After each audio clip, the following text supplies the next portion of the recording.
masyarakat yang ingin tahu IKN sudah sampai mana terbangunnya, saat ini bukan hanya dari anggaran negara, dari APBN yang sekitar 89 triliun sudah membangun istana, membangun kantor-kantor kementerian dan hunian, tapi juga dukungan dari swasta yang hingga saat ini sudah sekitar 58 triliun yang dikomit dengan penandatanganan perjanjian, dan mereka juga sudah bukan hanya mulai membangun, bahkan sudah ada yang selesai, sudah ada beroperasi investor-investor swasta ini.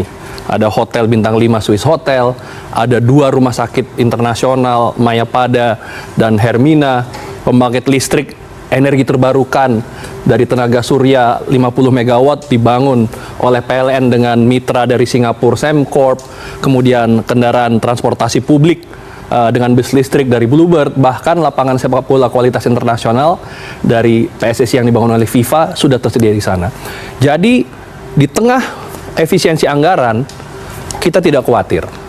Karena tetap anggaran negara hadir, tadi Pak Presiden Prabowo sudah mengarahkan 48,8 triliun sampai 2028, tapi juga dukungan investasi swasta, baik dari swasta murni maupun KPBU, kerjasama pemerintah dan usaha, itu semakin menguat di IKN.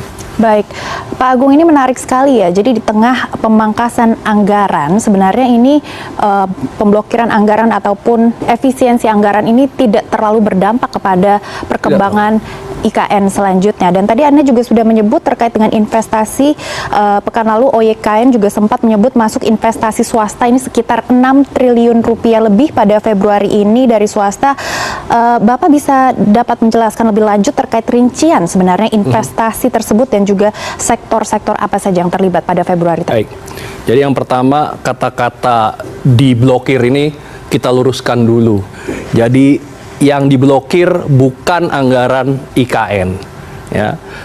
Istilah blokir itu istilah yang umum terjadi di anggaran pemerintah di awal tahun, ada bagian-bagian yang belum bisa digunakan, tapi kemudian seiring perjalanan ini kemudian bisa dimanfaatkan.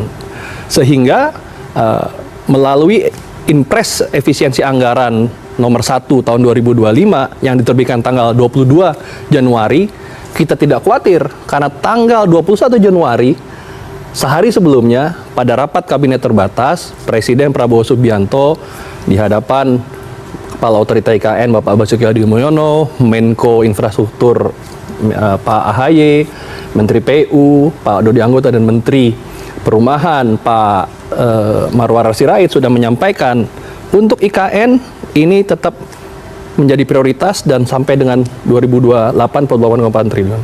Bahwa besoknya sehari setelahnya ada Impres Efisiensi itu sudah dibahas sebelumnya, ya, sehingga tanggal 3 Februari Bapak Presiden kembali mengundang rapat terbatas untuk mengkonfirmasi sekali lagi bahwa anggaran itu tetap, ya, anggaran itu tetap, bahwa ada efisiensi betul, tapi justru untuk otorita IKN yang tadinya 6,3 triliun dengan efisiensi menjadi 5,2 triliun, tapi kemudian ada 8,1 triliun yang disetujui setelah itu oleh DPR. Minggu lalu DPR menyetujui tambahan 8,1 triliun dan sekarang sedang dalam proses dengan Kementerian Keuangan. Nah, semua ini anggaran APBN ini tujuannya untuk membangun yang tidak bisa dibangun swasta. Ya, istana misalkan tentu dibangun oleh negara. Atau legislatif, yudikatif, gedung DPR, MPR, DPD, gedung MA, MKKY, ini kan marwah bangsa kita, ya, tentunya dibangun oleh anggaran negara. Tapi swasta membangun pendukungnya, membangun ekosistem pendukungnya, jalan-jalannya dengan multi utility tunnel, ya, terowongan atau gorong-gorong pintar di bawah jalan yang akan menjadi tempat kabel listrik, menjadi tempat kabel fiber optik dan lain-lain, itu bisa dibangun oleh swasta dengan skema KPBU. Perumahannya pun bisa dibangun juga oleh swasta dengan skema KPBU. Tentunya tadi ditambah dengan dukungan-dukungan yang lainnya sehingga kota ini yang sesuai arahan Pak Presiden tahun 2028 menjadi ibu kota politik itu bisa berdiri lengkap dengan hadirnya negara lewat APBN, tapi juga dengan partisipasi swasta, bahkan swasta internasional juga untuk menjadikannya kota kelas dunia.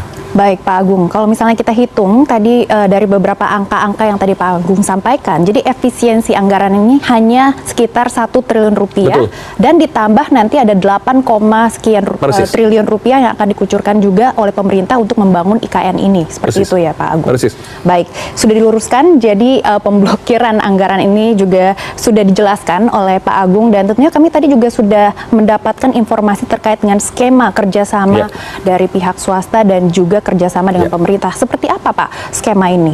Baik, jadi untuk investasi ada 2 jenis skema yang kita gunakan di IKN.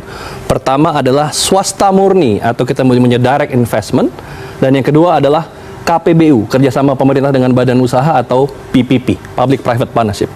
Sekarang saya sampaikan yang swasta murni dulu.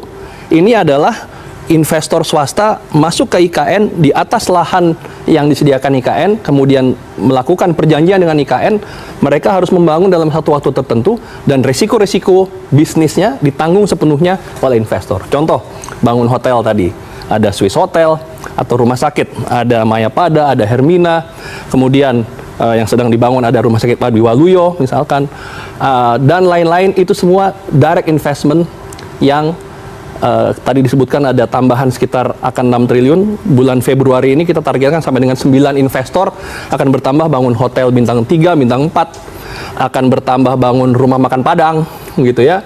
Karena tetap kita harus makan nih, terutama apalagi nanti di 2025 Maret bulan Ramadan kita mulai ke sana, tentu harus ada makanan begitu ya. Buka puasanya nanti dengan Padang ya Pak? Insya Allah ya. Kemudian juga ada universitas yang akan melakukan groundbreaking ya. Ini ada 9 ini nantinya mencapai sekitar 6,5 triliun, ini akan kita dorong dengan direct investment. Nah, yang kedua yang KPBU, kerjasama pemerintah dengan badan usaha swastanya akan membangun nih, bangun jalan, bangun hunian, bangun pembangkit listrik dengan anggaran mereka, dengan uang mereka. Namun pemerintah dengan skema KPBU ini akan melakukan juga perjanjian di mana adalah memberikan jaminan pengembalian investasi bagi para investor ini melalui skema pembayaran availability payment, pembayaran berdasarkan ketersediaan availability dari sarana yang mereka bangun, ketersediaan huniannya, ketersediaan jalan dengan standar-standar layanan tertentu. Ini yang membuat ada kepastian bagi investor. Jadi kalau ini mereka tidak menanggung risiko 100%. Ada risiko yang ditanggung oleh pemerintah. Dengan 2 skema ini ditambah tentunya hadirnya negara dengan APBN, ini memberikan guarantee, memberikan keyakinan bagi investor bahwa IKN ini bukan sebuah proyek jangka pendek, tapi merupakan sebuah cita-cita bangsa, dan karenanya negara hadir untuk menjamin keberlangsungan, dan swasta sekali lagi ikut membangun, mereka menjadi para investor pelopor ya. Negara ini dibangun oleh para pelopor, kota IKN juga dibangun oleh para investor pelopor.